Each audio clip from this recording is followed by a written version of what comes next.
Hoy, makinig ka, huwag nang magpagabi. Baka pagkamalan pa tumandusay dyan sa tabi.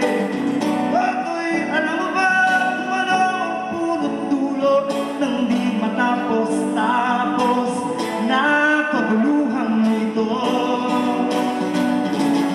Hindi pulat dilaw ang tunay na magkalaman.